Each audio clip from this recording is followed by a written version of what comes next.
17 de março de 2014, uma operação da Polícia Federal contra a lavagem de dinheiro realizada no Distrito Federal e em mais 6 estados dava início à Operação Lava Jato, que hoje completa 10 anos.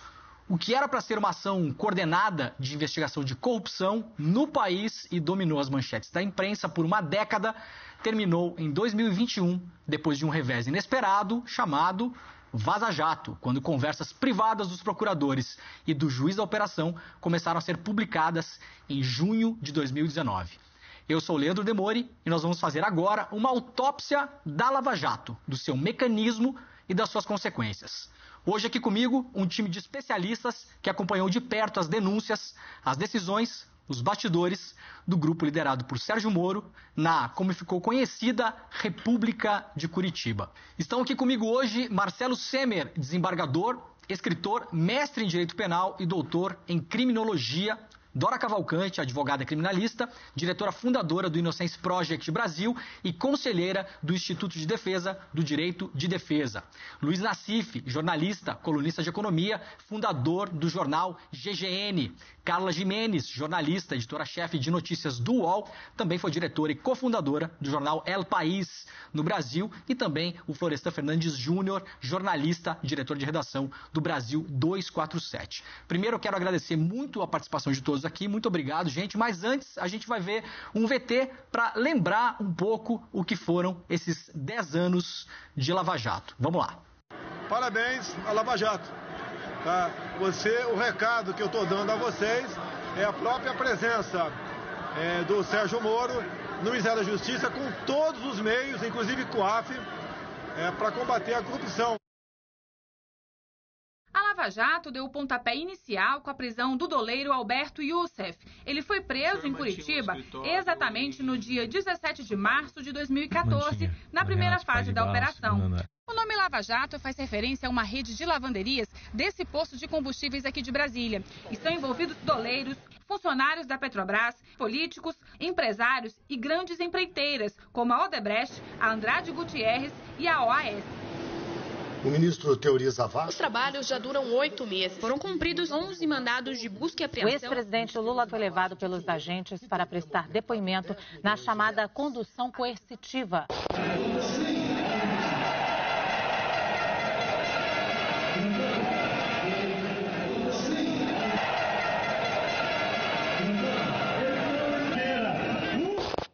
O Senado decidiu cassar o mandato de Dilma Rousseff por 61 votos a 20. Não gostaria de estar no lugar dos que se julgam vencedores. A história será implacável com eles, como já o foi em décadas passadas. O presidente Lula, a mulher dele, Marisa Letícia, e outras 6 pessoas foram denunciadas hoje na Operação Lava Jato. O Ministério Público Federal acusa o senhor Luiz Inácio Lula da Silva como comandante máximo do esquema de corrupção identificado na Lava Jato. Segundo os investigadores, os depoimentos e as provas colhidas no processo deixam claro que o triplex construído pela OAS foi dado a Lula como parte do pagamento de propina. Que o senhor teria decidido não ficar com o apartamento após a segunda visita da senhora, sua esposa, a esse apartamento. Foi isso ou... Nunca foi me oferecido antes da data que eu fui lá ver. E quando eu fui ver, eu não gostei. É isso. Uhum. E o senhor Léo não falou ao senhor que ia reformar o apartamento para ver se o senhor se interessava? O Léo disse que depois ia voltar a conversar comigo. Depois de todos os defeitos que eu disse, falou, vou te fazer uma proposta. E nunca mais conversei com o Léo. Consta que o senhor ex-presidente, em setembro de 2007, esteve na refinaria para acompanhar as obras de terraplanagem. O senhor se recorda disso? Devo ter participado. Doutor Moro, deixa eu só fazer um parênteses aqui. Claro. Porque o que eu estou percebendo, desde que foi criado o tal do contexto, sabe, da caçamba feita pelo Ministério Público, na questão do PowerPoint, sabe, quem está sendo julgado é um estilo de governar, é um jeito de governar. Se as pessoas que estão fazendo essa denúncia, sabe, querem saber como é que se governa, eles têm que sair do Ministério Público, entrar num partido político, disputar as eleições, ganhar, para eles saberem como é que se governa. Governar democraticamente, com oposição da imprensa, com oposição do sindicato, com direito de greve, fortalecendo o Ministério Público, fortalecendo a Polícia Federal, fortalecendo todas as instituições da fiscalização desse país. O presidente do Tribunal Superior Eleitoral, ministro Luiz Fux, considerou que Lula está inelegível. Lula está preso desde sábado na Superintendência da Polícia Federal em Curitiba. Desde o início dissemos que o processo tinha uma motivação política. A condenação, evidentemente, segue essa linha e eu penso que o ex-presidente Lula se considera, sim, um preso político. Com 100% das urnas apuradas, o presidente eleito Jair Bolsonaro, do PSL, ficou com 55,13%. Fernando Haddad, do PT, teve 44,87%.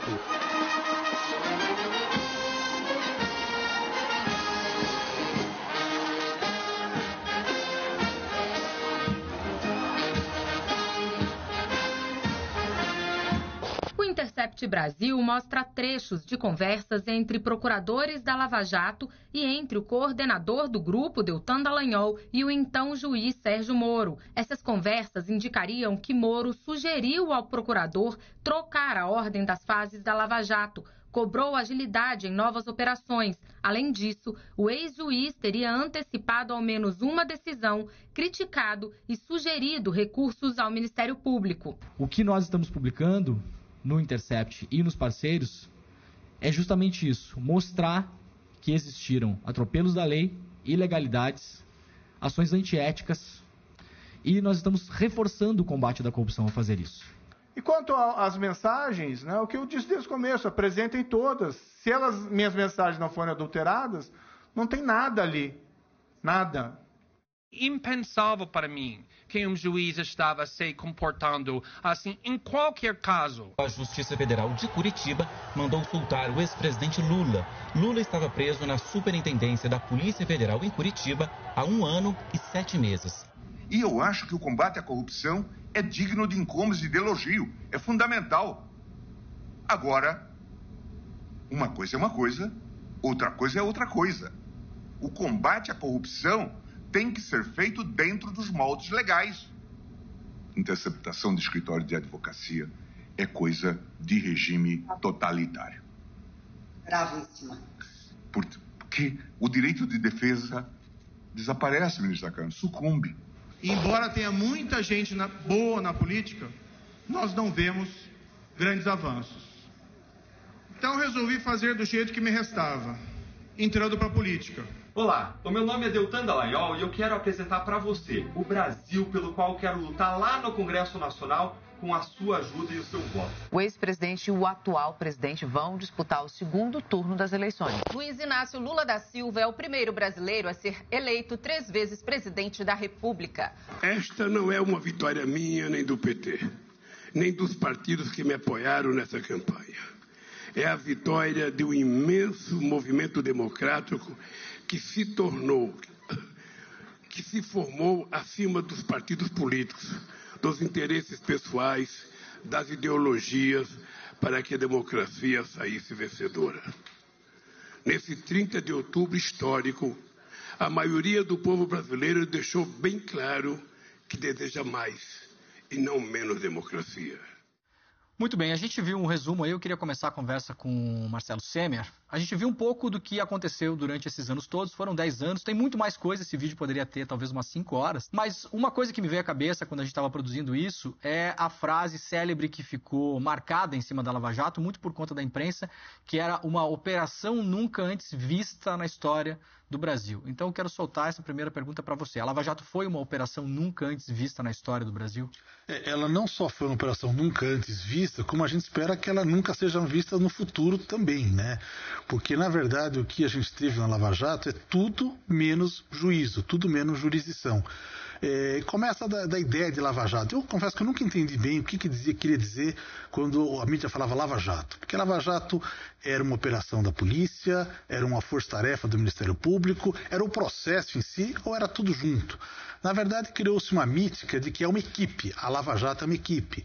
Então, o Deltan Dallagnol era Lava Jato, o delegado era Lava Jato, o Moro era Lava Jato. O Moro fala, quando ele vai agradecer ao público, né, depois daquelas manifestações na Paulista, fala, a Lava Jato agradece isso, não estaremos aqui sem vocês, e etc e tal. E essa confusão é a base da grande perversão na jurisdição, porque não existe uma equipe que reúna delegado, promotor e juiz.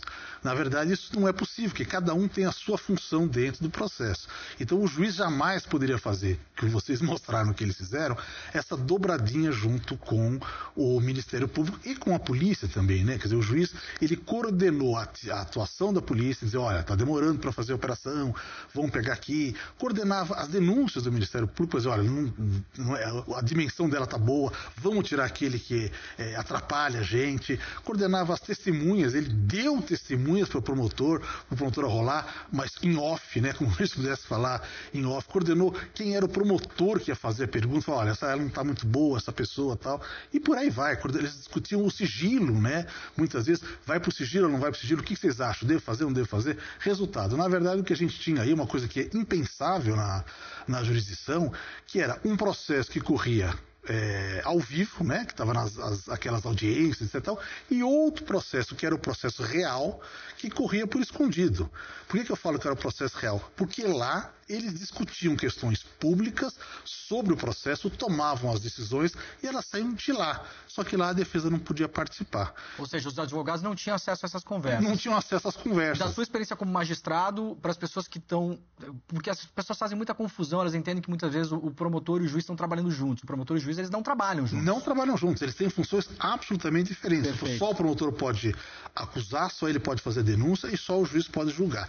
Essa impressão de que trabalham juntos tem muito a ver com as nossas salas de audiência. Em vários lugares do Brasil acontece isso. Por determinação legal, o promotor tem o direito de sentar-se à direita. Então fica lá o juiz, o promotor e o advogado lá embaixo junto com o réu. Então parece que o advogado está contra o juiz e contra o promotor. Quando a gente vê, vocês mostraram aquela cena da interrogatório do Lula, fica muito claro. À direita da mesa está o juiz e os promotores da acusação, à esquerda o réu e a defesa. Como se houvesse uma disputa entre eles. Se vocês mostraram, tem uma capa de revista semanal dizendo aí o ringue que seria a disputa entre o Lula e o Sérgio Moro. Mas o grande equívoco é que o juiz não combate, o juiz não disputa. Quem tem que disputar com o réu é a acusação contra a defesa. Porque se o juiz está combatendo, como ele se colocou nisso, e vocês montaram aí uma capa de revista semanal, isso. E também teve depois uma entrevista mais tarde com o Moro, perguntando como é que você se sentiu na audiência com o Lula. Me senti num ringue. Ou seja, ele também sentiu, não é só uma perversão da imprensa, ele também sentiu. Daí já vê que não tinha condição de ter jurisdição. Quando chega na hora dele julgar o processo, ele não pode julgar o processo, porque ele participou tanto da construção que ele tem que julgar a acusação, mas a acusação é dele também, né? Então eu acho que assim, nunca existiu nessa dimensão, nessa proporção, e de uma certa forma isso teve uma enorme consequência exatamente nessa questão que você falou, Demore, que é a questão da impressão das pessoas. Por que isso? Porque o Sérgio Moro, quando indagado, vocês fizeram nesse resumo aí, ele falou, olha, eu não lembro se eu falei isso mesmo, mas se tiver falado isso, foi normal.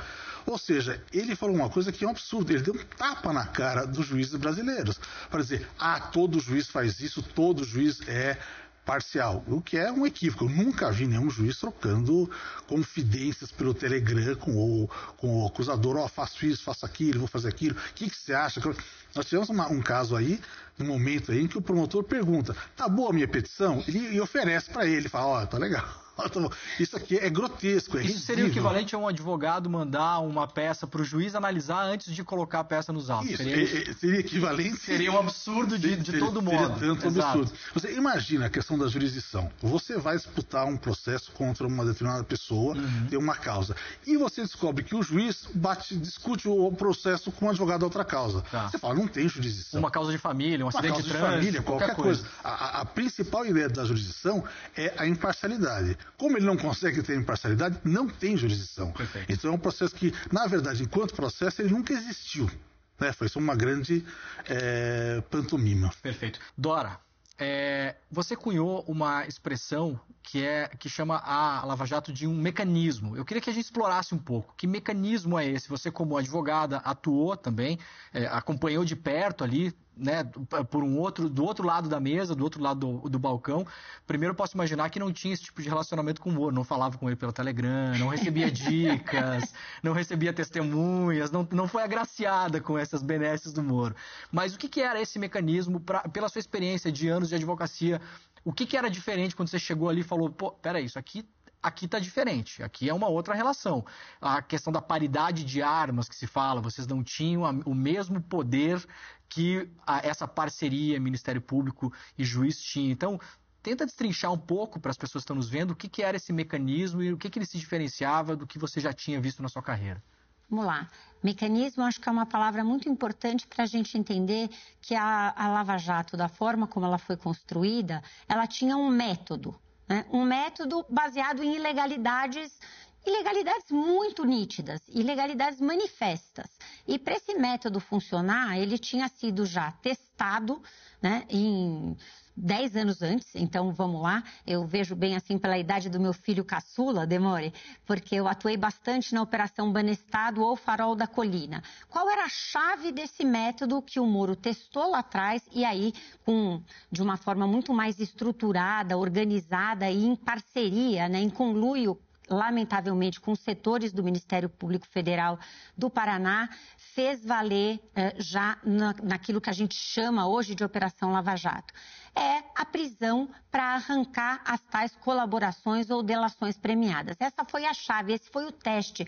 Quando a gente vê cenas, né, da Operação Lava Jato e aparece a figura do Youssef, o Youssef fez esse papel quase que de um delator de estimação de um juízo federal. Vamos imaginar a gravidade disso. Então, esse método, tudo que a gente discute, até para entender, olha, mas como é que a defesa chama de ilegalidades, posicionamentos de um juiz que foram mantidos pelos tribunais, né, em segunda instância, pelo Tribunal Regional Federal e depois pelo STJ e pelo próprio Supremo.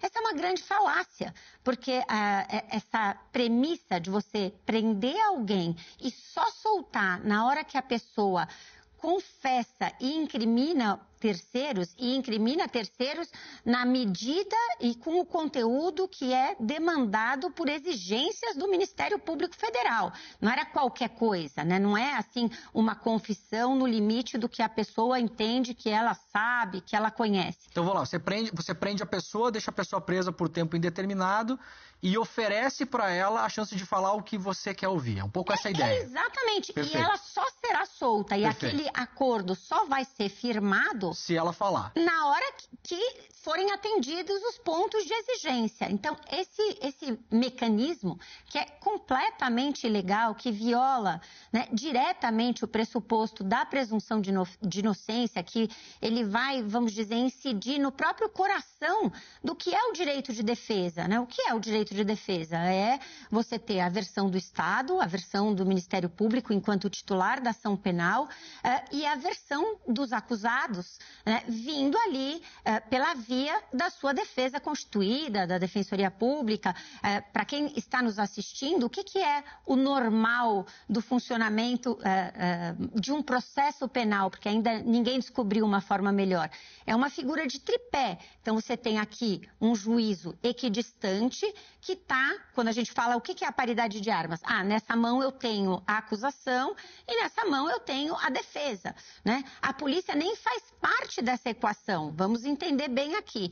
E na Lava Jato, a gente pode conversar por horas, a gente pode ver cenas, né? O papel que se quis reservar à defesa, ela só passou a ser, vamos dizer, a defesa que era concebida como aceitável pelo Moro enquanto magistrado, era uma defesa rendida. O que se queria é que a advocacia cumprisse um papel auxiliar ao Ministério Público. Só que não é para isso que serve defesa. Você não deveria defender o seu cliente, você deveria colaborar com a investigação. Você deveria ajudar, né, a investigação a provar uma série série de premissas megalomaníacas e absolutamente inverídicas. Então, acho que esse também é um ponto muito importante, Demore. Eu fico sempre lembrando, né, um artigo que eu escrevi em fevereiro de 2015, em que a gente falava, então, por que um mecanismo? É um método muito eficiente que foi criado quando você troca a liberdade de uma pessoa, né, por aquilo que ela diz. Esse primado já está absolutamente equivocado. Então, voltando para a questão da chancela pelas instâncias superiores, por que isso não acontecia? Pois é, por que os tribunais de cima não olhavam para o Moro e falavam, isso aqui está errado? Eventualmente, para aqueles casos em que se logrou chegar até, né, as instâncias superiores, isso aconteceu. Nós, por exemplo, levamos 10 meses para conseguir que a legalidade da prisão de um determinado cliente fosse examinada pela Suprema Corte. E ganhamos esse habeas corpus com o reconhecimento de aquela prisão não estava, vamos dizer, lastreada nos requisitos que o Código de Processo Penal prevê. Só que isso são 10 meses.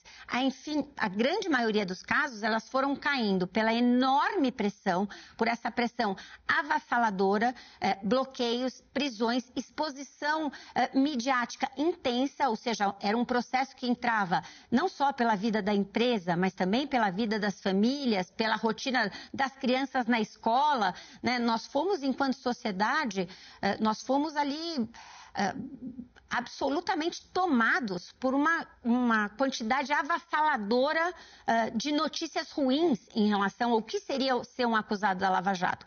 E começava nos números, né? Você tinha números ali, você pegava, como se nós aqui estivéssemos sentados hoje nesse estúdio, dizia, a corrupção aqui, o contrato era de X milhões. E aí tinha um prédio construído, tinha as cadeiras, tinha a água que nós estamos tomando, a roupa que a gente estava vestindo, e nada disso valia. Então era um número, sempre um número fictício, máximo criado, e um bloqueio generalizado, e dá-lhe paulada em quem ousasse levantar a mão para pedir calma. E qual era a cláusula que depois foi reconhecida como absolutamente legal dos acordos de delação? Para firmar esse acordo, eu tenho que desistir dos meus habeas corpus.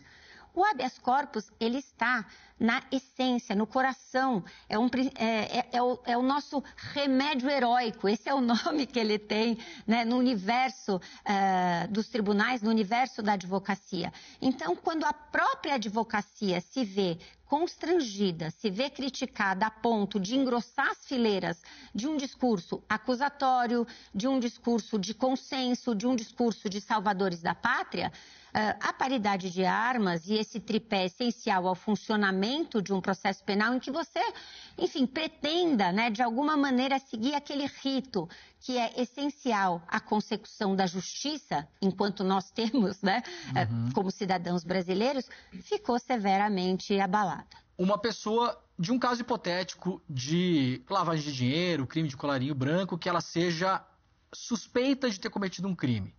Ela, obviamente, tem que responder por aquilo, vai apresentar sua defesa. A grande questão que está posta aqui, ao que me parece, por exemplo, é o seguinte: para você prender alguém antes da pessoa ter sido condenada, existem 4 ou 5 regrinhas. Então, vamos lá. Quais são essas? Por que a pessoa, por exemplo, você prende uma pessoa antes dela ser condenada? A pessoa não foi condenada, então ela é inocente, certo? Até que ela não seja condenada, ela é inocente. Mas, em alguns momentos, você prende a pessoa no curso do processo. Quais são as regras para a gente entender por que durante a Lava Jato essas regras foram derrubadas? Tá. Na verdade, eu diria que a gente teve assim, como se fosse a história da Bela Adormecida, em que todo mundo dormiu ali no reino, né? Para que é a imagem que me vem, é como se todos os tribunais e o próprio princípio do direito tivesse anestesiado, tivesse adormecido, porque nem se chegou perto de quais são os pressupostos, né? Os requisitos autorizadores de uma prisão preventiva. Vamos responder para quem está nos ouvindo, né? Alguém que é presumido inocente no início de um processo, até o final, até o trânsito em julgado. Famoso trânsito em julgado. Exato, só deve ficar preso em que hipóteses? Olha, eu já estou dando indicativos concretos, eu estou mostrando pela minha atitude que eu pretendo me furtar a futura aplicação da justiça. Então, fugir do país, por exemplo. Preparando a minha fuga, tá? No D0. Tá. Olha, eu estou destruindo prova, literalmente, né? Eu fui avisado, eu estou sabendo, eu peguei, fui lá, destruí meu computador, joguei o meu celular no rio, dei uma ordem para apagar tudo, coisas desse gênero. Né? Tá. E a grande arapuca, que aí sim é uma discussão mais profunda e mais conceitual, que são aqueles casos, né, em que se pode invocar um clamor público, né, ou um risco à ordem pública como um fator que justificaria uma prisão. Esse fator tem um grau enorme de subjetivismo, né, quando você vai chancelar uma prisão por esse fator. Então, de novo, isso não pode ser assim, só a letra da lei como uma hipótese genérica. Mas aqui, a gente nem chegava nisso, veja bem, porque o método, de novo, por que era um mecanismo? O método já previa todo um pacote em que as pessoas se apresentavam, e eu não estou falando assim, isso era regra, tá? A pessoa estava esperando a sua fase. Havia um regime de terror, olha, vai ter uma nova fase. Aí constituía o advogado que ia lá, juntava uma procuração e dizia: represento esse cliente que está à disposição da justiça para prestar os seus esclarecimentos. Eu entrego até o meu passaporte. Isso não adiantava, porque era uma prisão efetivamente para satisfazer a opinião pública, para permitir esse encadeamento, né, narrativo e de etapas dramáticas, e de outro lado, ninguém estava efetivamente interessado em analisar a lei. Então, você tinha um tempo de demora para alcançar os tribunais superiores e as pessoas foram desistindo, elas foram sendo dobradas, e isso é muito triste, isso não pode se repetir no país, elas foram sendo dobradas pela força. Né? Diferente foi o que aconteceu no caso do presidente Lula, que aguentou o seu tempo de prisão até que os argumentos da sua defesa, que eram comuns a tantas outras defesas, né? O argumento, enfim, da suspeição do juiz, o argumento da competência absolutamente artificiosa que se criou na Lava Jato, a própria questão da prisão para delatar como de uma ilegalidade manifesta, chegaram a ser finalmente analisados pela Suprema Corte em outro momento do país e depois da Vaza Jato. O que a Vaza Jato mostrou?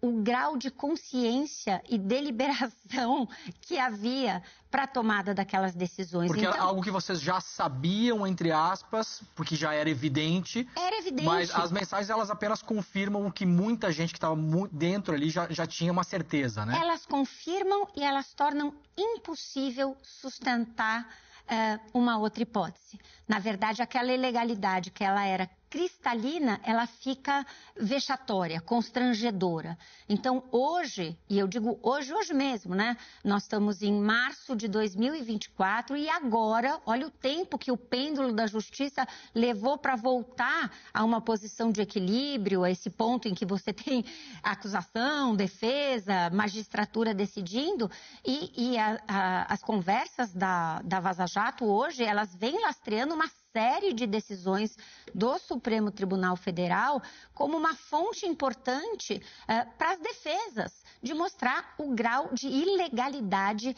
deliberada, né, articulada e constrangedora que estava por trás de N manipulações de competência e de N decisões de força, decisões sabidamente ilegais que prevaleceram naquele momento, só naquele momento. E a gente realmente precisa aprender com isso para que não mais se repita. Eu vou tentar entender com os outros convidados se a gente aprendeu, mas antes eu vou fazer um rápido intervalo, o papo está muito bom, daqui a pouquinho a gente volta com o especial 10 anos de Lava Jato, não sai daí.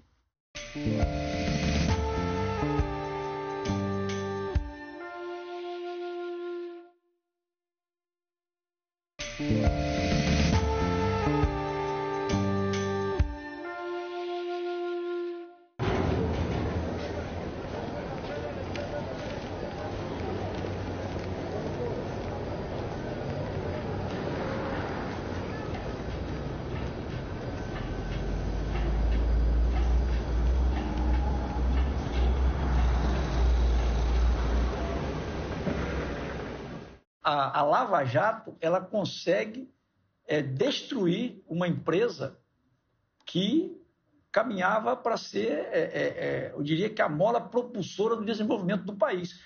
Então, isso assim, a gente lutava porque a gente acreditava na empresa. A gente sabia, como você falou, se tem desvio, é pontual. Não é algo sistemático, não é algo sistêmico. Então, a gente foi para o enfrentamento, né? E quando vem a Vaza Jato, capitaneada por vocês, para nós, aquilo foi bom. Cara, não somos tão malucos. Não somos tão malucos. Nós estamos certos, nós estamos do lado certo da história. Então, vira a página. Vira a página e a gente começa aí, obviamente, pegando matéria de vocês, e a gente ficava ansioso. Vai sair alguma matéria?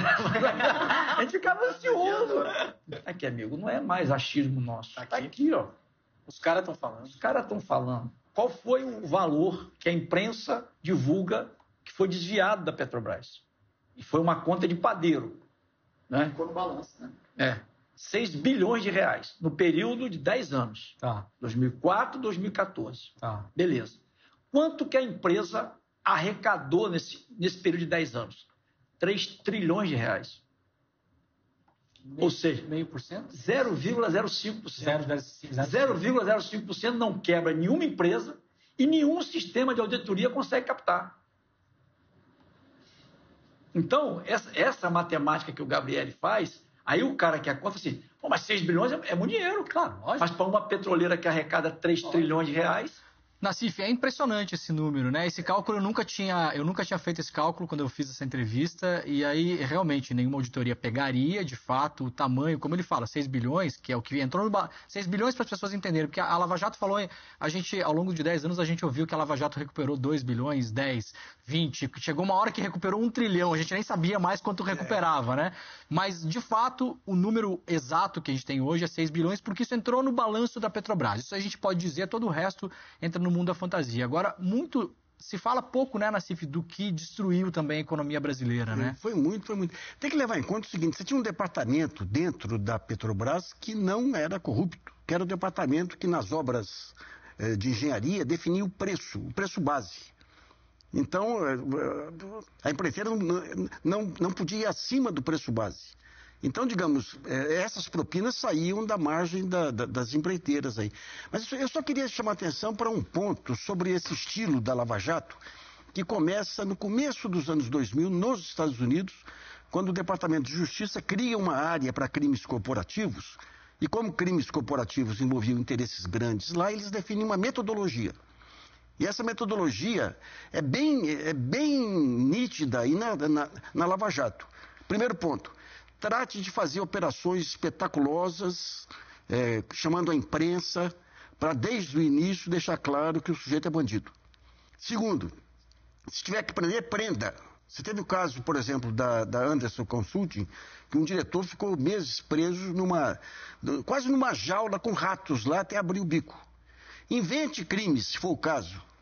Então, digamos, toda essa metodologia funcionou, acabou quando eles pegaram o senador Stevens, que era o senador mais antigo lá dos Estados Unidos, e acusaram de lavagem de dinheiro, por quê? Porque ele tinha uma chácara, e essa chácara ele fez uma reforma, e o valor que ele pagou pela reforma era mais do que o valor de mercado. Então acabaram com a carreira dele, ele morreu pouco tempo depois num desastre, daí foram descobrir que ele tinha sido enganado pelo empreiteiro. Mas o empreiteiro fez a delação dizendo que era lavagem de dinheiro. Então ali começou uma reação interna nos Estados Unidos para impedir destruição de empresas e para impedir abuso. Aliás, o procurador que atuou nesse caso, Stevens, aí recebeu uma condenação do juiz que valeria a pena a gente repetir.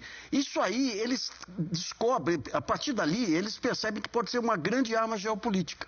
Em que sentido? Então eles pegam aquele conjunto de regras e jogam para o CDE.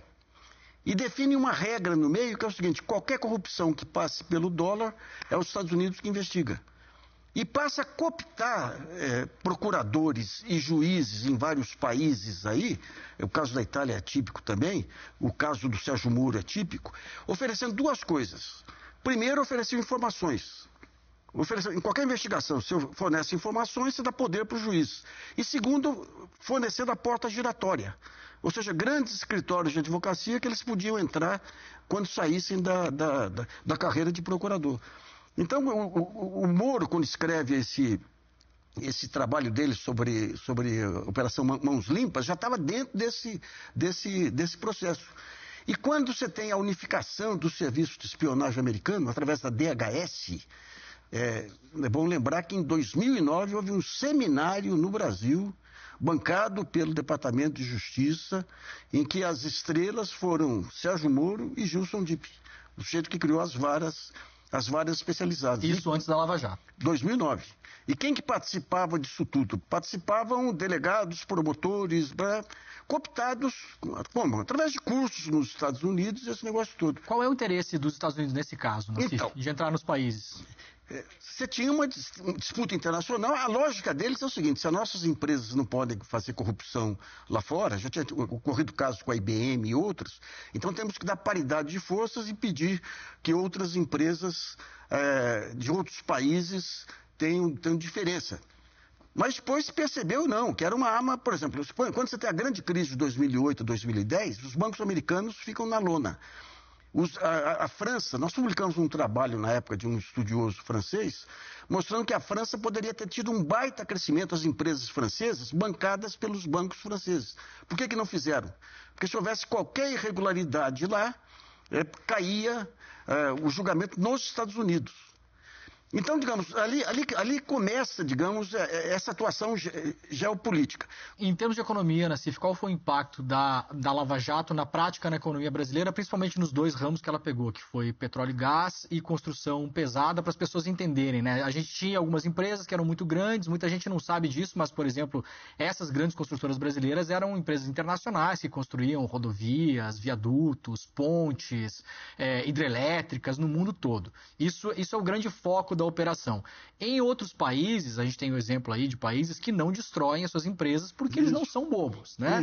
Eles isolam o corruptor e o corrupto, eles tentam eliminar aquilo, fazem pagamento de multa, algum tipo de acordo, mas a empresa segue. No Brasil foi diferente. O que aconteceu exatamente aqui? Eu lembro uma coletiva que eu participei lá com a imprensa convencional, lá com a Dilma, e eu perguntava isso. Vem cá, por que não aplica uma baita multa no controlador, no dirigente? Se ele tiver dinheiro, ele paga. Se ele não tiver dinheiro, ele vende a empresa e paga. Mas a empresa é preservada. E daí um comentarista de televisão falou, não, isso vale nos Estados Unidos, que são empresas de capital aberto, mas aqui são empresas familiares. Fulano, empresa familiar não pode ser vendida. A intenção foi destruir por dois motivos, né? A Petrobras, a Dilma fez a lei da partilha lá, que era muito interessante. Inclusive a criação de um fundo soberano para investimentos e tudo.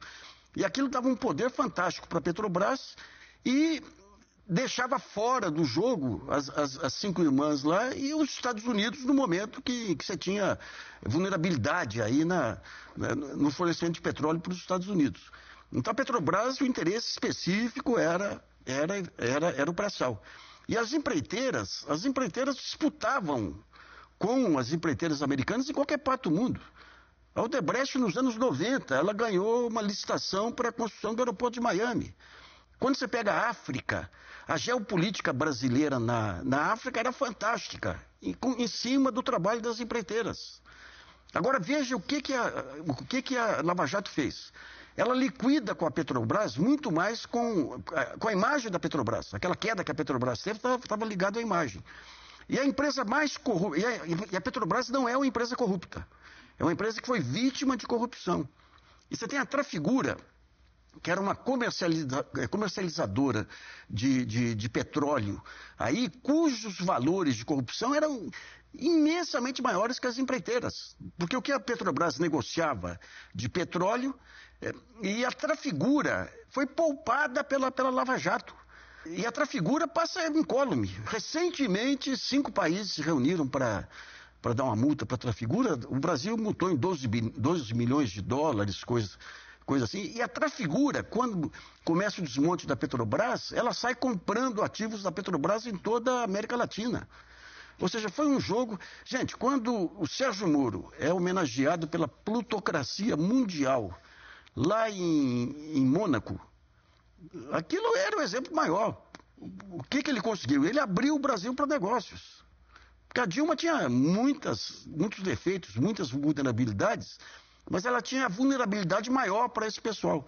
ela não fazia negócios. Demore, antes da gente mudar de assunto, claro. Desculpe, Nassif, eu preciso chamar o bloco, mas eu vou deixar vocês concluírem aqui. Não, vamos lá. Eu ia só nesse tópico trazer, porque nós estamos no 10 anos de Lava Jato, né? 10 anos depois da Lava Jato, mas como é o que nos resta fazer daqui para frente? Então, tem todo esse período que foi necessário para o desmonte dessa sucessão de ilegalidades gravíssimas que vão, pouco a pouco, redundando na consequência jurídica, que é a nulidade e, infelizmente, né, tendo que desfazer e jogar fora, jogar na lata do lixo uma série de medidas que poderiam ter sido adotadas de outra forma. Igualmente, no campo econômico e no campo das leniências, que agora começam a ser debatidas, né? Está na lição de casa do nosso país entender como a pessoa física era estrangulada na sua liberdade para confessar, mas que também as empresas brasileiras, as construtoras, foram forçadas a assumir programas de leniência, né, pesadíssimos, se responsabilizando com o pagamento de valores absolutamente incompatíveis com a realidade, num cenário em que não havia outra opção, né? Não havia alternativa. Proibido de negociar com o setor público, que é o grande contratante. Portanto, é fundamental para o país, do ponto de vista econômico, do ponto de vista de preservação do interesse nacional, do interesse da preservação daquilo que a gente sabe fazer bem e que empresas das quais a gente deveria se orgulhar, que esses acordos de leniência sejam também agora renegociados ou examinados à luz de uma legalidade, de uma sanidade jurídica que não imperou no período da Lava Jato. Então, isso. Nós estamos começando essa etapa agora, né? E à luz do interesse nacional, que é geração de emprego, geração de tecnologia, de inovação. Só para dar um exemplinho bem rápido, eu fui anos atrás, um pouquinho antes da pandemia, no COP, no Rio de Janeiro. Eles tinham desenvolvido um trem sob levitação. Não tinha nem na China na época. O que eles iam fazer com aquele trem? Nada, porque quem ia colocar aquele trem em prática era uma empreiteira que foi quebrada pela Lava Jato. Então, a perda do país com a parte de inovação, porque era o setor mais dinâmico da economia. A perda com inovação, com emprego, com quadros, foi uma coisa abismante, né? Abismante. Com receita fiscal, com... Eu acho que aí, né, Nassif, a gente tem que levar em consideração também o impacto disso na vida do brasileiro. Sim. Porque é aí que começa a ampliar a pobreza, é aí que retorna a fome, né? É aí que a sociedade começa a enfrentar seu pior momento, né? E nenhuma dessas empreiteiras conseguiu sobreviver. Todas foram destroçadas, literalmente, né? Com milhares de trabalhadores demitidos, perdendo emprego, né? Ou seja, esse acordo de leniência, além de ser absurdo, né, os valores, ele penalizou o empresário que ficou sem a empresa e principalmente o povo, né, porque o país paralisou. Todas as obras públicas foram paralisadas durante alguns anos, né, e a gente passou a ter as pessoas vivendo na rua. Essa é a realidade. Pega a indústria naval, que estava... Porque todo o processo de indústria nova, como é que é? Você pega uma indústria naval, então você aceita no começo um preço maior até ela ter o aprendizado. Aqui, quando ela estava em pleno voo lá, acaba com a indústria naval, deixando regiões inteiras aí ao desalento. O grande exemplo é a cidade de Rio Grande, no Rio Grande do Sul, que é uma cidade que praticamente, você passa hoje lá, é uma cidade fantasma, né? Em vários pontos, ela é muito triste você passar lá. Você passava anos atrás, os canteiros estavam bombando, tudo, e desenvolvendo tecnologia que eventualmente depois o Brasil ia até poder vender para fora. A ideia era essa. Porque o Nassif muito bem sabe disso, o pré-sal era uma coisa que a gente estava desenvolvendo tecnologia porque ninguém conseguia chegar tão fundo, né? Então a gente estava desenvolvendo tecnologia para o Brasil e para vender aquilo depois para outras empresas, para outras companhias. Que nem a Noruega faz. Exatamente. Muito bem. Gente, muito obrigado. Eu vou ter que chamar rapidamente o intervalo, mas a gente já está voltando. Não saia daí.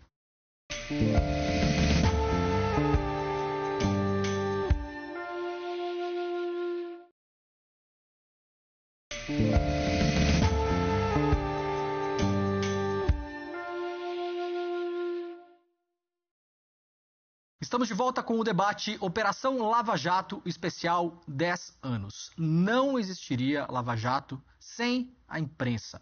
Nós preparamos um vídeo que mostra essa relação. Vamos ver.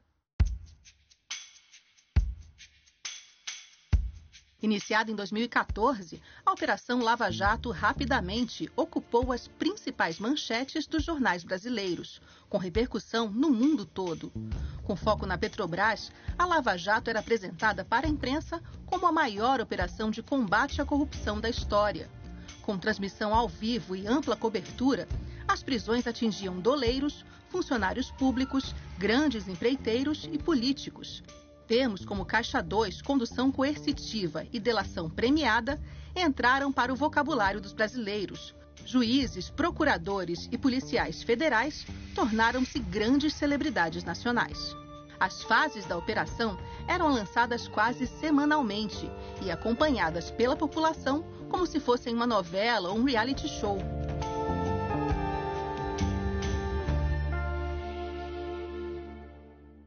Carla Gimenez, a gente vendo isso, não existia Netflix na época, mas tem coisa ali que parece título de capítulo de série do Netflix, né? A delação do fim do mundo, parece que é o capítulo da próxima semana e era de fato um pouco isso, né?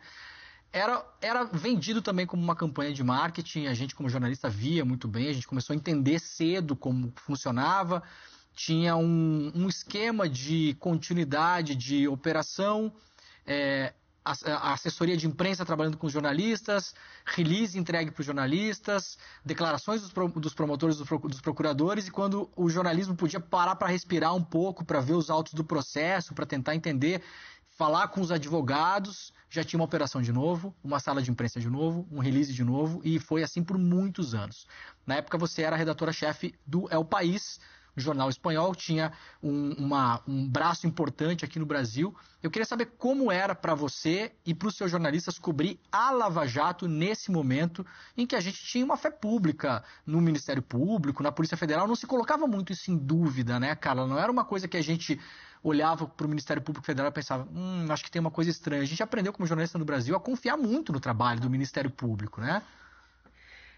Na verdade, assim, eu vou voltar só apenas um ano rapidamente. Lava Jato começa a ficar mais intensa no noticiário em 2014. Um ano antes, a gente tinha vivido as jornadas de junho no país, quando toda a população foi para a rua, e uma coisa que o Brasil nunca tinha visto, assim, uma massa, né, cobrando mais educação, mais justiça social, menos corrupção, né? Então, o Brasil vinha numa sequência de países em que havia estourado, vamos dizer, uma catarse popular, né?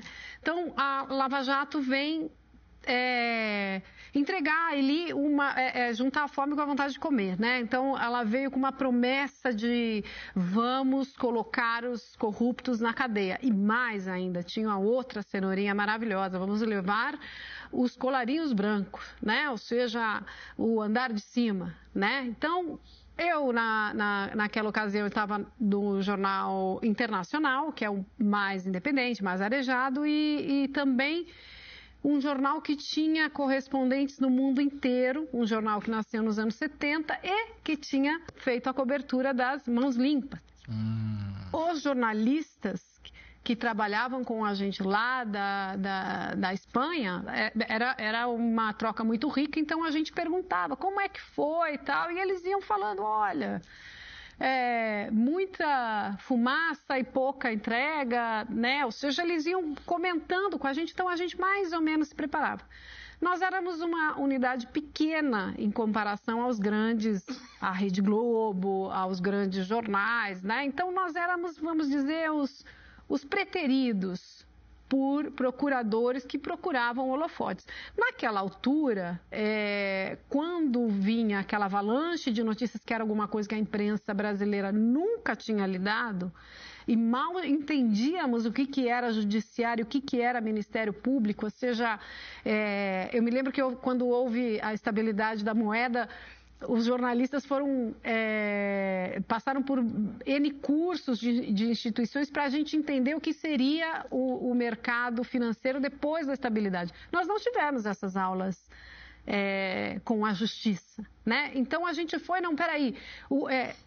para que o telespectador entenda, né? Ou seja, se a Nestlé vai lançar um novo produto, ela tem uma assessoria de imprensa que vai mandar para a gente um anunciado dizendo, olha, vai lançar um novo chocolate. Uhum. A mesma coisa, o Ministério da Saúde para dizer, olha, a vacina está chegando da dengue, né? Então, o Ministério Público também dizia, olha, temos uma investigação em curso. Isso não era comum, né? Não era comum. E não era comum que todo dia tivesse uma notícia incandescente, né? Ou seja, espetaculosa. E que a gente estava assim, na verdade, a gente pequeno ali se sentia, puxa vida, a Globo conseguiu esse furo, né? A furo a gente chama toda a notícia exclusiva. Então eu falava, puxa vida, a gente queria tanto, a gente ficava naquela fila de querer ganhar alguma coisa, né? Então, o que a gente considerou por um momento uma falta de oportunidade, por outro também foi uma maneira de olhar com calma tudo o que acontecia, porque afinal de contas a gente nunca ia conseguir chegar na frente, né? Nós éramos um veículo pequeno. Porque os vazamentos muitas vezes, na maior parte das vezes, eram direcionados para os programas de maior audiência e os maiores jornais do Brasil. Até aquela altura a gente não entendia que era um vazamento.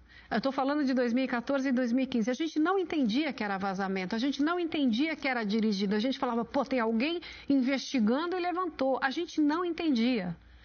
Com o tempo e depois com um exercício de observação, porque a gente está falando, não é que foi publicado agora uma operação e daqui a 4 meses, não, era sistemático e virou um filminho.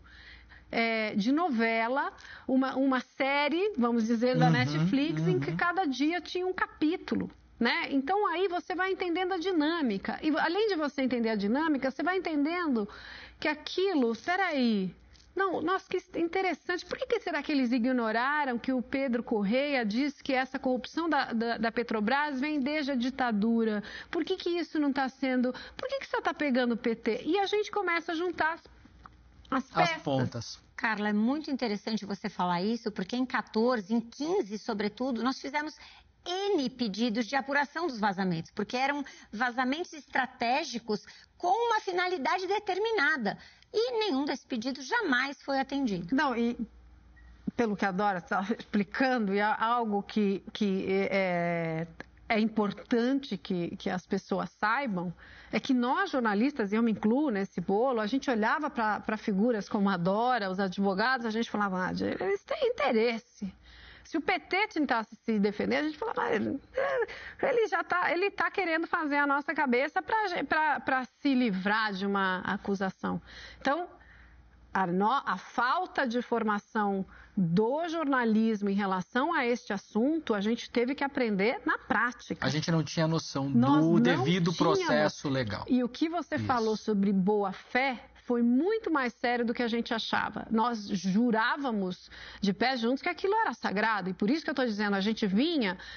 Aos olhos de hoje, talvez a gente não lembre, mas a gente vinha de uma evolução. A gente teve um marco com a estabilidade da moeda, depois a gente teve uma eleição de um presidente popular, depois a gente teve um crescimento econômico, depois a gente teve as manifestações. Então a gente falava, nossa, o Brasil só está evoluindo, né?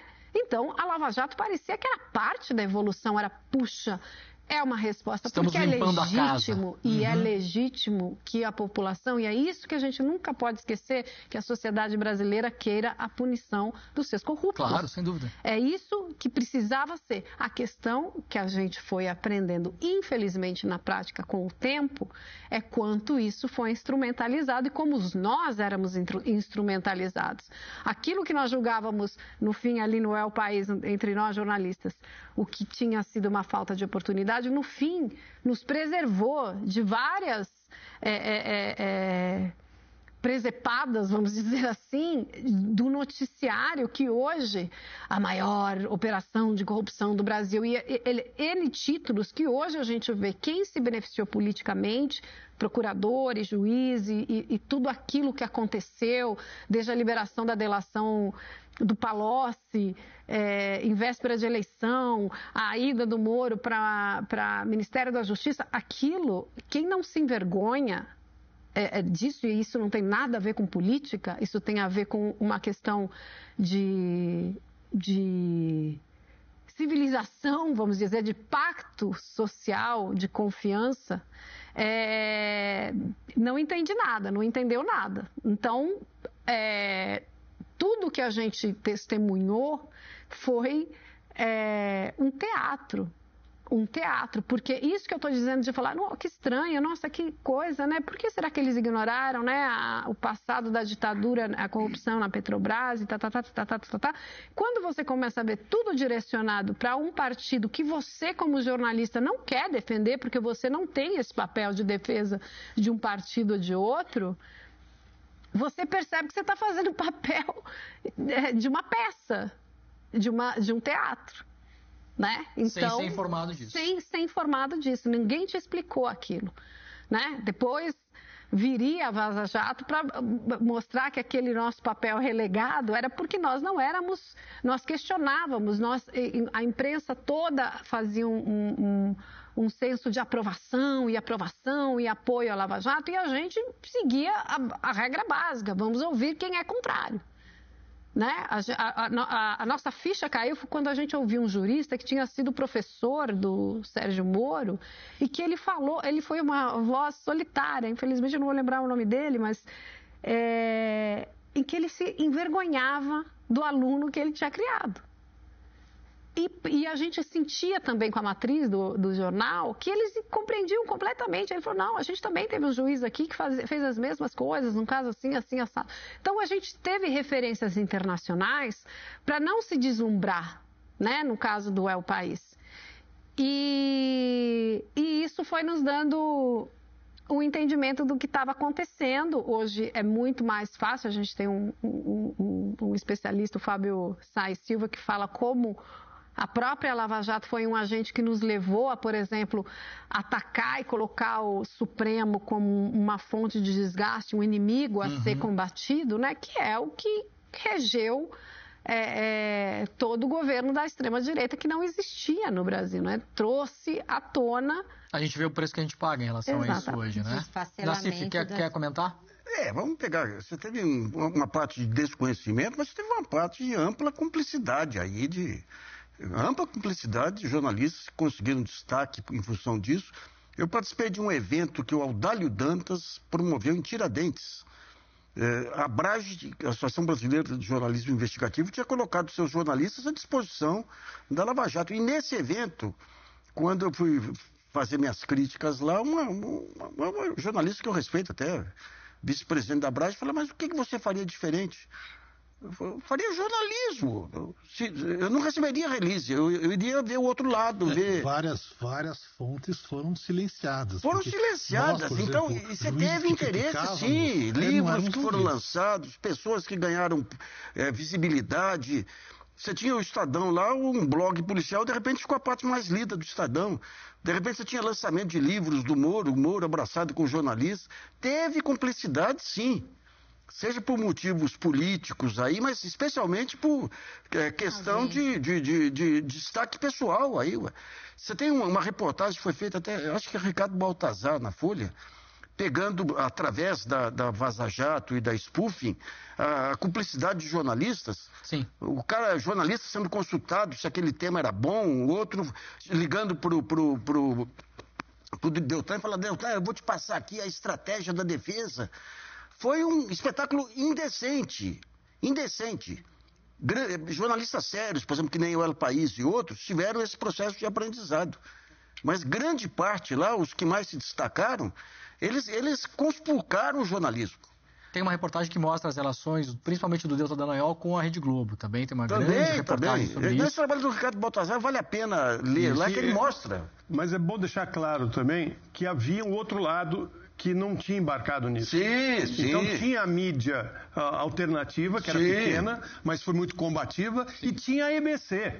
Porque aqui na EBC era feito esse jornalismo que a Carla estava falando, de ouvir os dois lados. O Nassif estava aqui, produziu vários programas nesse sentido. Né? Agora, o poder de fogo de uma TV pública perto de redes de televisão é mínimo. Né? Agora, é interessante a metodologia que adotavam, porque no começo, lá atrás, quando começa a campanha contra o PT, eram aqueles xingamentos, tudo, daí eles mudam. Então, sempre que fala PT... partido que está sendo processado por corrupção, o Jornal Nacional com aquele tubo, os dutos de dinheiro. Com aquele tubo. Então houve, a partir de um certo momento, metodologia aí para algo que era muito caótico no começo, aqueles fake news da Veja e tudo, né? Sim. Então você teve a intenção dos veículos, mas você teve os jornalistas aí que, e alguns inclusive hoje são radicalmente contra a Lava Jato. Se amanhã voltar uma nova onda, virarão de lado também. É impressionante o caráter macunaímico do Brasil, né? Carla, eu queria dar um salto para Vaza Jato a partir de junho de 19. Eu lembro até hoje o dia que nós nos encontramos, a gente conversou, o Intercept já tinha começado a publicar as matérias, fazia pouco tempo, e a gente estava buscando parceiros para publicar, e a gente se encontra e você fala, olha, o país está à disposição, a gente quer publicar as matérias, e logo você envia as suas jornalistas para o Rio de Janeiro, e a gente apresenta para vocês os computadores e fala, olha, senta aí e se vira, né? Porque aquilo lá era um garimpo praticamente, né? Você tinha que ficar lendo, conversa até cansar. Qual foi a sua primeira impressão quando você botou o olho naquilo, ou qual foi a impressão que as jornalistas do El País levaram para sua redação depois, quando elas chegaram?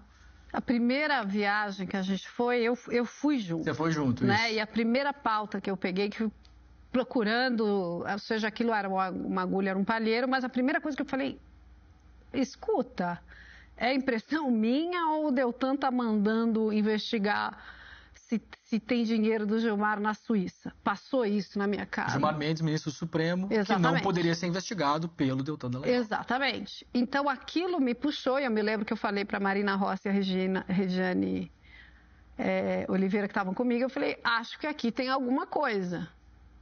E elas fizeram todo o trabalho, né, de puxar o fio da meada, e aí foi quando a gente descobriu uma história impressionante que passou no mundo inteiro, essa reportagem, porque era algo completamente fora do... Quem não está dentro, né, ou seja, quando a gente começa a falar sobre instituições, sobre o jornalismo como um ente da sociedade, o Poder Judiciário como um ente da sociedade, ou seja, que busca o equilíbrio das relações, não entende a gravidade do que é um procurador, né? Ou seja, querendo procurar, e por baixo dos panos, não era uma coisa oficial, não era pelos canais oficiais, tentando buscar provas para incriminar um ministro do Supremo. E sem indícios, principalmente, porque ele estava só tentando contra-atacar as decisões do Gilmar no Supremo. Ele não tinha indícios de contas do Gilmar. Não havia. Essa é a grande era de ouvir questão. falar. De ouvir falar. Isso que foram as coisas mais impressionantes, porque... Como eu digo, aquele aprendizado de 2014 até 2018 foi nos dando indícios de falar, peraí, isso aqui é carta marcada. Só que ninguém tinha a certeza. Sim. É como o que a Dora estava dizendo. A gente tinha quase... a gente quase podia tocar com a mão, mas a gente não enxergava. Carla, então só em 2019 é que essa percepção, vamos dizer, do grau de ilegalidade que permeava as ações da Lava Jato, porque você deu um exemplo excelente com essa Fishing Expedition em relação ao ministro Gilmar. E nós sabemos que foram várias desse mesmo grau de ilegalidade. Todo o aparelhamento da Receita Federal para tentar também encontrar alguma coisa. A vinda de documentos de Mônaco, da Suíça, no pendrive, no bolso. Toda essa, vamos dizer, havia um esforço consistente da defesa em trazer essas ilegalidades. Mas eu entendo quando você fala que... Por muito tempo, o que se vendia pela Lava Jato é que o respeito ao devido processo legal, com a ampla defesa e o contraditório, seriam só aliados da impunidade. Então, vamos ignorar isso. É que a gente tem que fazer uma desculpa, Nassif. De 2014... até metade de 2015, final de 2015, esse jogo ainda começa a virar. Ali, quando começa a entrar discussão de impeachment, deixando de lado um noticiário profundamente importante, porque a Lava Jato poderia ter sido um grande divisor de águas do Brasil e do nível, sabe? Se a gente tivesse falado efetivamente, vamos dissecar a Petrobras e falar desde onde isso começa... Né? Ou seja, em que a gente ia colocar o caráter do Brasil publicamente, né? Ou seja, não aquilo que se faz, se finge, né? Que vários conceitos que a gente assume como nacionais, ali a gente já não tinha mais.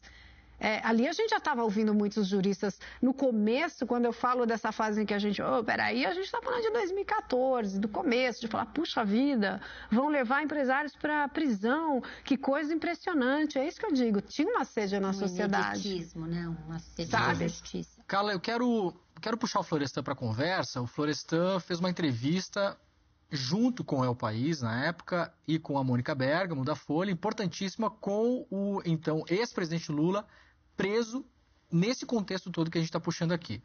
Antes eu quero ver um pedaço da entrevista, Florestan, da entrevista que vocês fizeram na época, depois a gente volta para conversar, pode ser? Pode ser. Vamos lá. A gente queria começar aqui falando o seguinte, presidente, sobre a prisão do senhor.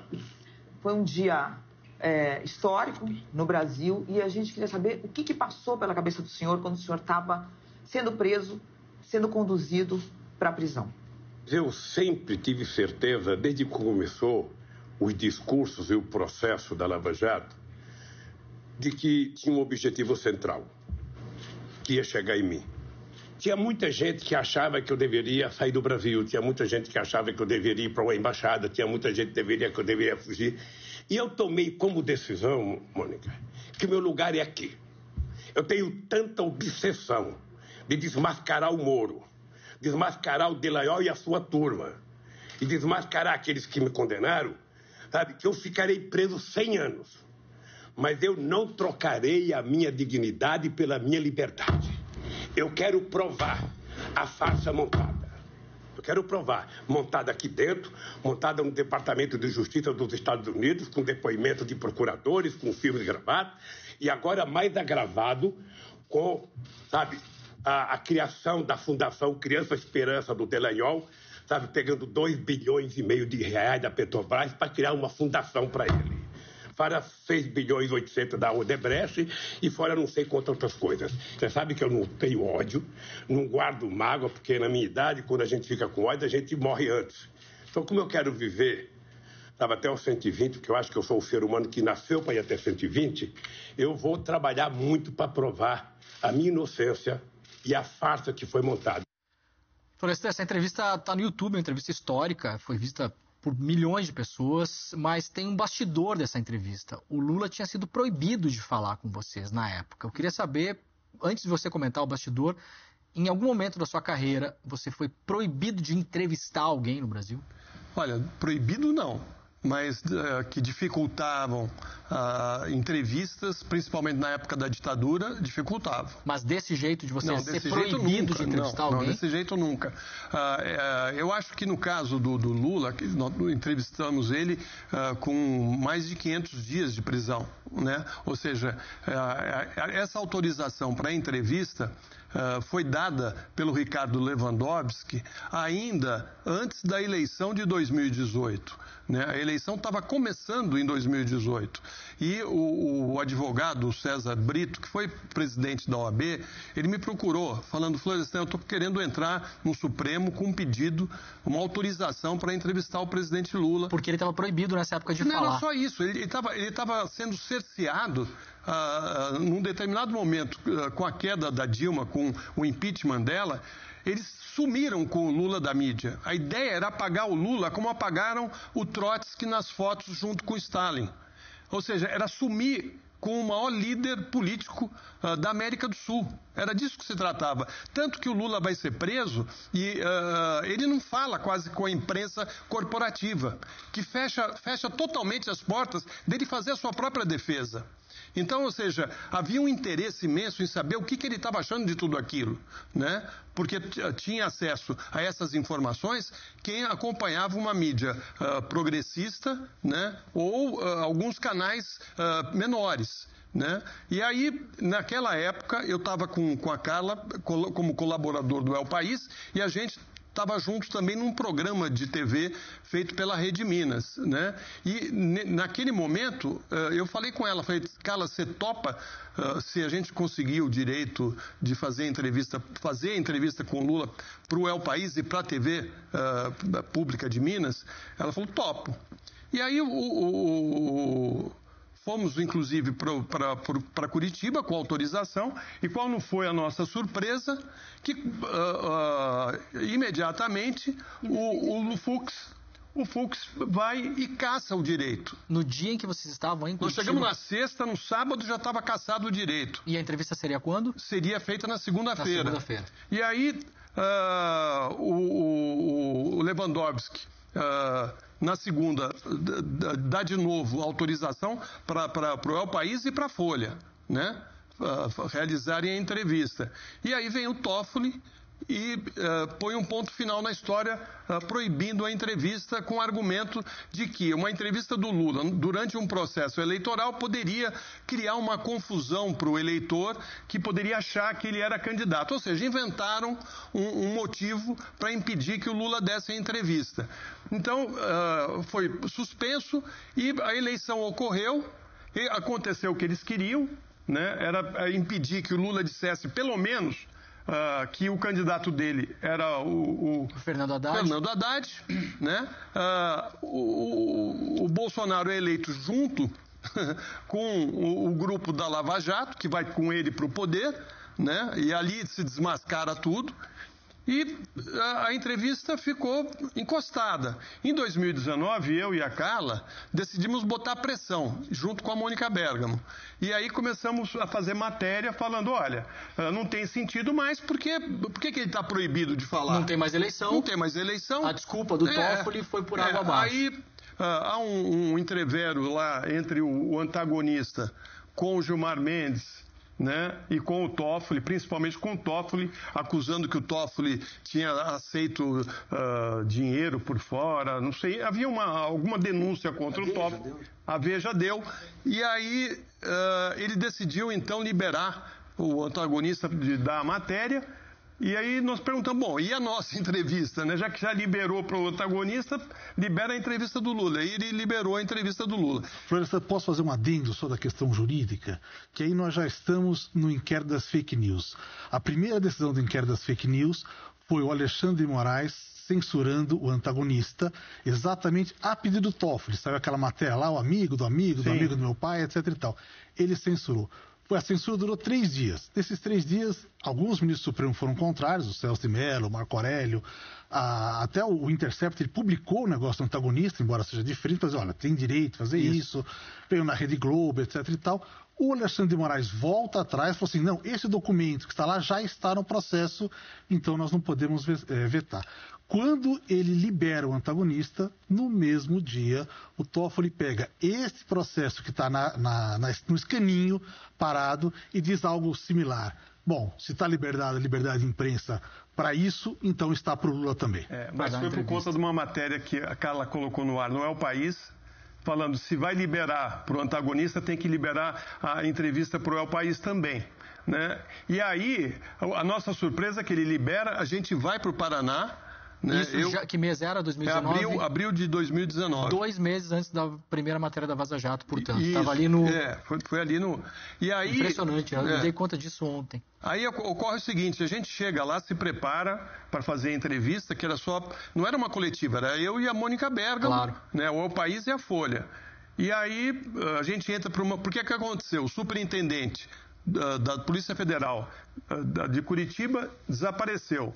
O segundo dele também desapareceu. E ficou o terceiro dele para nos comunicar que, democraticamente, eles iam ampliar a entrevista para todos os órgãos de imprensa que tivessem interesse. Ou seja, ele queria transformar a entrevista... A exclusiva numa coletiva. Numa coletiva com o antagonista, com a imprensa de direito, que já tinha feito a seleção. Aí, essa aqui ficou doida. A Carla ficou doida, quase subiu em cima da mesa. E saímos dali, e eu ainda falei para ele, eu falei, olha, o senhor fala para o seu chefe, o Sérgio Moro, que ele está impedindo mais uma vez a entrevista do Lula. Né? E amanhã... Na primeira página do El País e na primeira página da Folha, ele vai ser o centro da notícia, não o Lula, por ter censurado a entrevista do Lula. qual que era o objetivo, você acha? Era bagunçar a entrevista e não dar a profundidade dessas declarações que foram dadas depois? Era tumultuar, porque o Lula ia poder falar o que ele falou. Sim.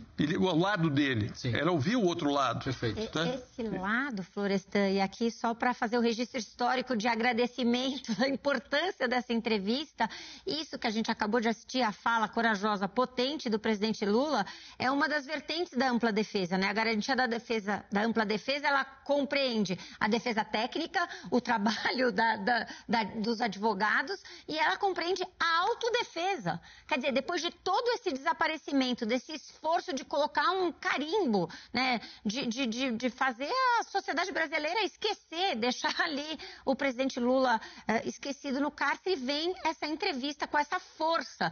Então, fundamental.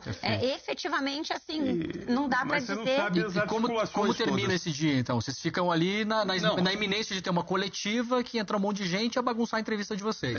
Aí nós falamos que não ia ter entrevista, então, que a gente não ia fazer a entrevista, e o El País e a Folha fizeram matérias de primeira página falando sobre isso, que havia esse movimento. Aí eles voltaram atrás. Não, vai ser só vocês dois, está garantido. Não, a gente continua em Curitiba. Continuou lá esperando. Exatamente, para poder fazer...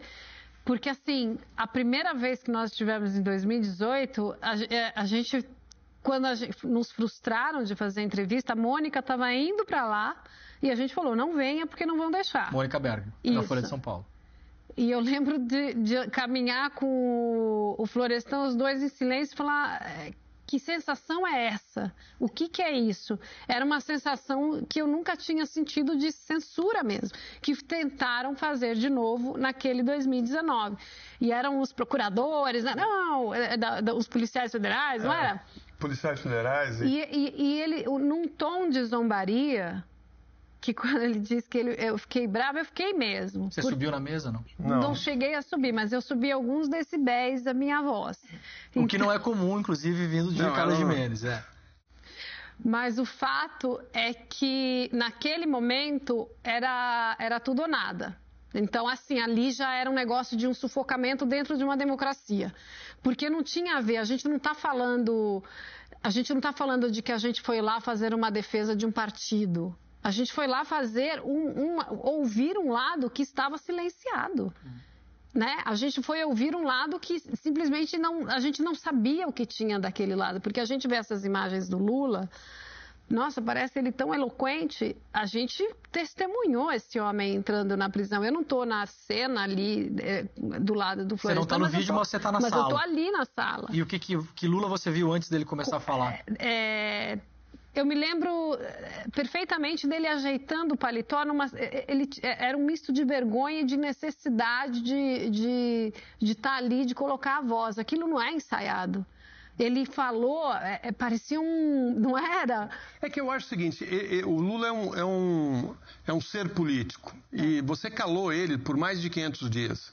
Ele ficou ali preso por mais de 500 dias. E ele entra assim um pouco... cabisbaixo, triste, né? Sim. Mas ele olha para a Mônica e para mim e recebe um comando da Polícia Federal para não se aproximar dos jornalistas, para ir direto para a mesa que estava à distância da gente. Verdade. E ele desobedeceu, foi até a Mônica Bergamo, deu um beijo no rosto da Mônica, me abraçou, né, fraternalmente, voltou para a mesa, sentou e falou, podemos começar. Ou seja, ele falou assim, eu estou aqui ilegalmente, né, e agora eu vou dar a minha versão que eu fui impedido até agora. O que eu quero dizer, que eu acho que é importante, é que duas coisas ocorreram entre 2018 e 2019. A autorização para essa entrevista, né, que causou um ruído na comunicação dessa mídia corporativa, porque ela não queria que ele desse essa entrevista, né, e a entrevista em si. Por quê? Porque ela ocorre, veja bem, com uma jornalista da Folha de São Paulo, né? Ou seja, um jornal que tem...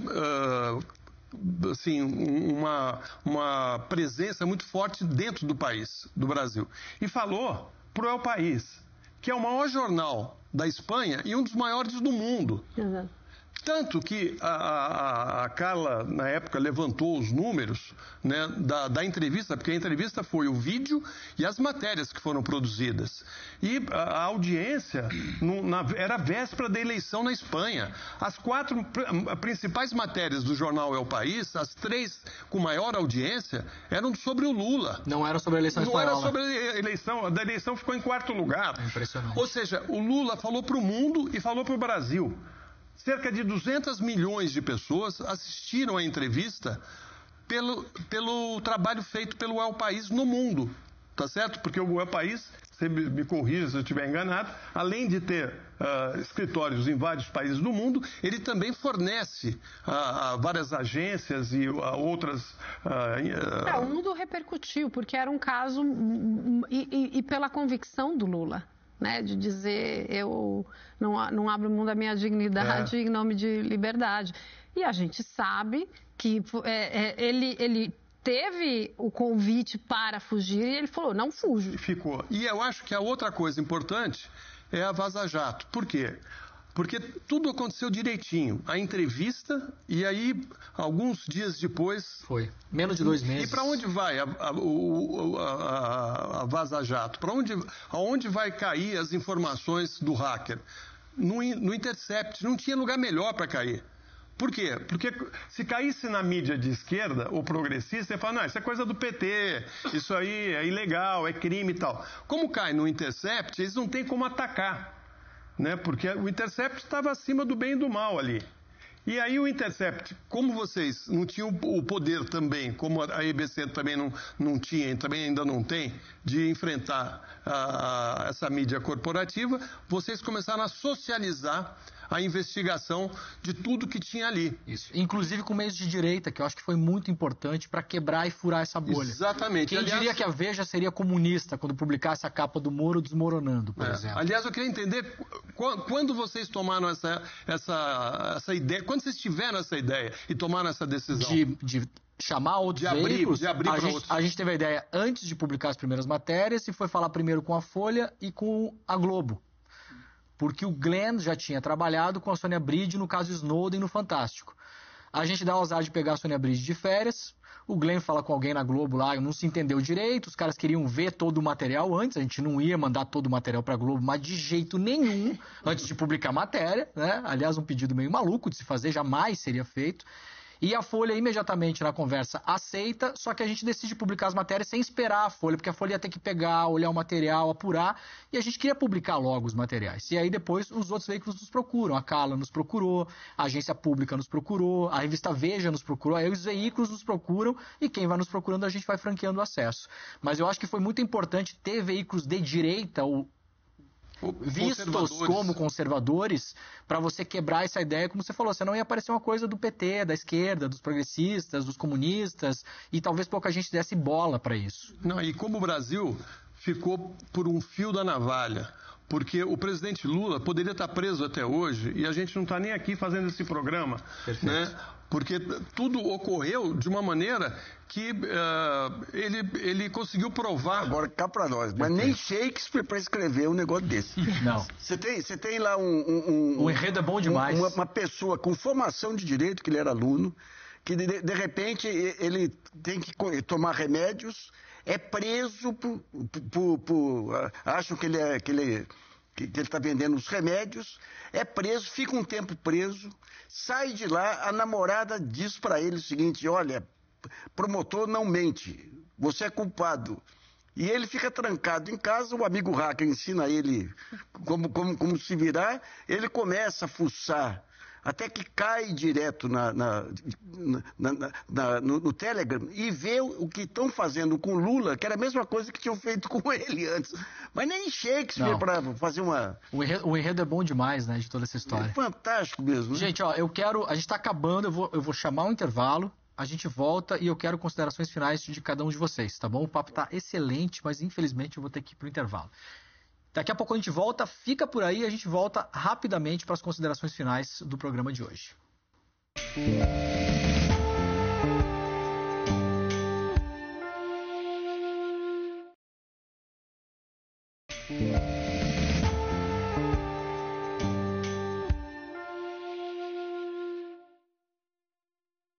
Muito bem, estamos de volta com o debate Operação Lava Jato especial 10 anos e a gente está indo para o final do programa. Antes de ter começado o programa aqui, a gente estava em pé ali olhando essas fotos. A Dora até fez uma brincadeira, eu não quero sentar atrás do fulano, mas eu falei, Dora, calma que as fotos elas vão mudando. Não é nada com você.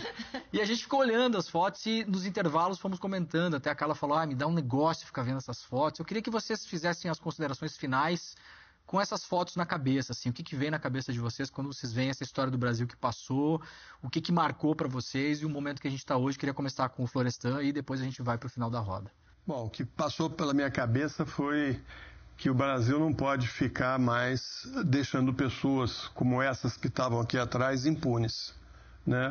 Ou seja, é muito duro para o povo brasileiro assistir, né, que a nossa justiça, através do TRF4, que a gente acabou não falando, né, mas que foi responsável, inclusive, pela ampliação da pena para 12 anos, um réu que não tinha antecedentes criminais, com mais de 70 anos, deram a pena máxima para tirar ele da vida política mesmo, né? Então, a gente tem que entender melhor tudo o que ocorreu no país. Eu acho que isso não ocorreu por acaso. Isso vem sendo montado e está sendo implantado em outros países.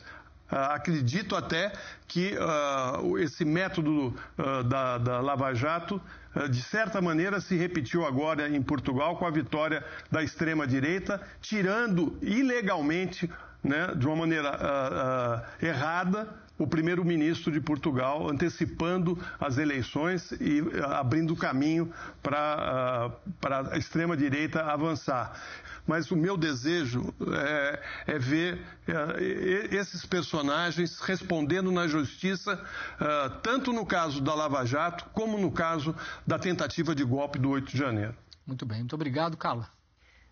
Eu acho que desde o Mensalão, desde 2006, nós caminhamos, vamos dizer, uma perda de inocência em relação a algumas ideias que a gente tinha no Brasil, né? A Lava Jato também nos trouxe, e a Vaza Jato nos trouxe essa sensação de perder a inocência, aquela boa-fé que a gente estava dizendo em relação a algumas investigações. A gente está vivendo hoje uma investigação contra militares, por exemplo. E é interessante como a reação, quando a gente recebe, né, agora eu estou no UOL, como a gente vai checar com os juristas que a gente conhece, falar, está tudo certo nesse processo, tem algum furo aqui, tem etc, que nós estamos nos policiando em relação a isso. Ao mesmo tempo, eu tenho uma avaliação de que a Lava Jato nos deu uma esperança, quando a gente tinha a ilusão e essa boa-fé, de que as punições acontecessem, porque nós somos o país da pizza. Né? Tudo acaba em pizza, era uma coisa que simplesmente o Brasil naturalizou, né? Tanto assim que estão querendo reviver a pizza, por exemplo, com a PEC da anistia aos invasores de 8 de janeiro. Então, eu acho que a gente precisa o tempo todo refletir que a gente não precisa de uma peça de marketing para exigir justiça, para exigir que a lei seja cumprida. A sociedade, individualmente, as pessoas não precisam de estímulos, de heróis para que as coisas mudem. O Brasil só vai amadurecer a partir do momento que a sociedade se entenda como um agente que vai mudar e que vai cobrar e que vai fortalecer a própria justiça. Luiz. Eu acho que faltaram alguns dados ainda para passar limpo a Lava Jato. O primeiro dado foram os indícios de corrupção dentro da Lava Jato. Eu só lembro que naquela empresa que seria criada pelo Deltan Dallagnol lá, ele tinha reservado metade do valor, 1 bilhão e tanto, para as ações judiciais que corressem no Brasil contra a Petrobras. E o principal beneficiário disso era o Modesto Cavalhosa, que eles tentavam utilizar para conseguir o impeachment do Gilmar Mendes. Nós temos as contribuições que foram pagas para o Instituto Moody, do Deltan Dallagnol. Tem um episódio de uma senhora lá que o Deltan aparece no spoofing, falando, gente, é um milagre. Eu fui num cruzeiro, aí uma senhora apareceu oferecendo 1 milhão para nossa causa. E alguém fala, olha, será que ela não está envolvida em alguma coisa? Não está envolvida. Daí aparece a mulher, sócia de um senador, consegue um contrato com a Petrobras de transporte de petróleo sem ter navio, traz um armador grego. Daí, quando você lê o inquérito, a mulher está em todos os pontos lá.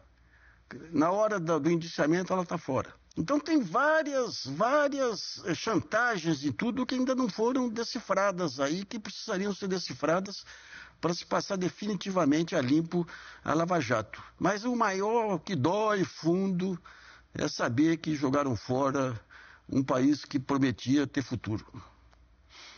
Dora.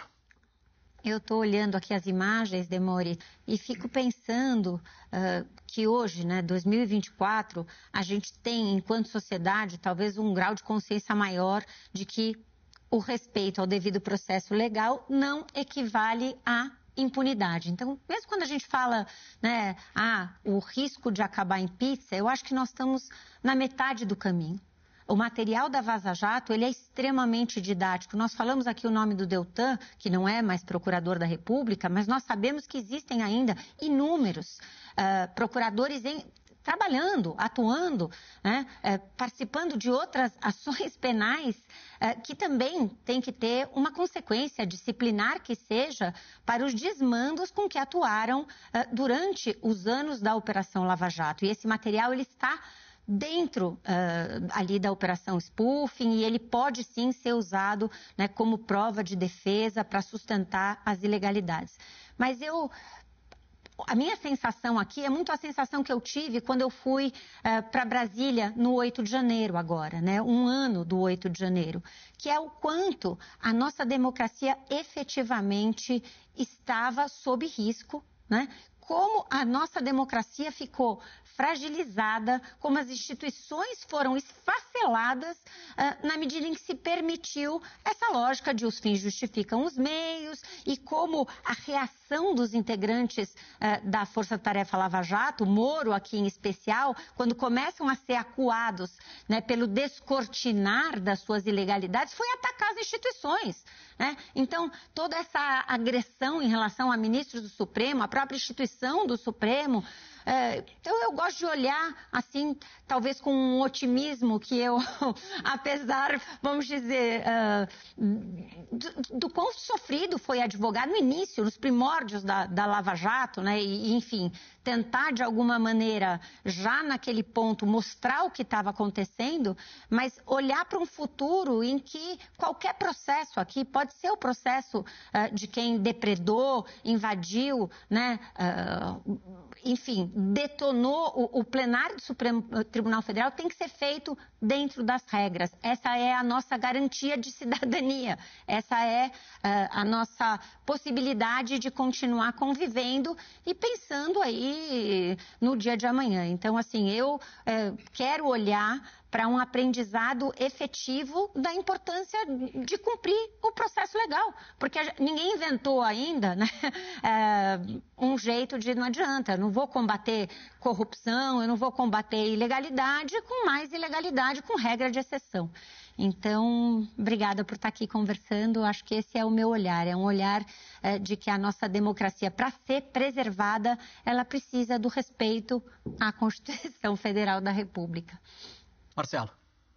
Demore, eu queria chamar a atenção para duas questões. A primeira delas é a interseção da Lava Jato com o impeachment, Ou seja, foi justamente quando o Moro divulga aquela conversa, já ilegalmente gravada, entre Lula e Dilma, que é um prego no caixão do impeachment, depois da eleição do Gilmar, que proíbe Lula, digamos assim, absurdamente de tomar posse no governo. Tanto é que o final daquela conversa, o tchau querida, vira um grande slogan daquilo.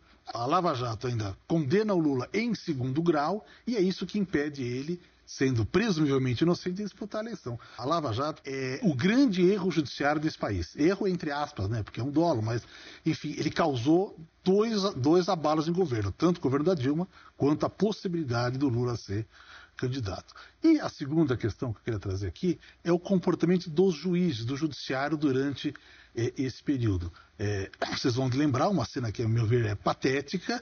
Começou no Rio de Janeiro, mas depois se espalhou pelo Brasil, dos juízes indo de toga na frente dos fóruns, tocando lá um hino nacional de um celular de alguém, colocando. Por quê? Porque o Moro havia sido denunciar, representado ao CNJ. E houve uma grande manifestação dos juízes, etc. Então, felizmente, eu não participei disso.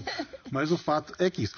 E o Moro, tendo feito isso, ou seja, mandado divulgar um áudio que seria, ainda que não fosse legal, devia ficar restrito ao processo e mandando para a televisão, ele cometeu um ato claro, que na verdade acho que chega até a ser um crime, mas pelo menos uma irregularidade. Ele foi absolvido por 13-1 no Conselho da Justiça Federal, porque entenderam o seguinte: momentos excepcionais permitem decisões excepcionais, ou seja, há certos momentos que a gente pode infringir a lei. Então, só para terminar, Demorei, no começo você começou dizendo que a gente estava fazendo uma grande autópsia da Lava Jato, mas talvez fosse necessário uma comissão da verdade. Muito bem. Gente, muito obrigado por terem aceitado o convite, foi maravilhoso, a gente poderia ficar debatendo mais horas aqui, mas temos que acabar o programa.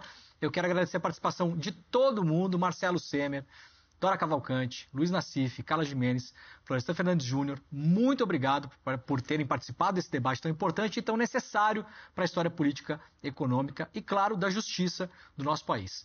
Muitíssimo obrigado a todo mundo que acompanhou a este programa. Nos vemos nas reprises também e estamos disponíveis no YouTube se você quiser assistir e compartilhar o programa. Até breve e tchau.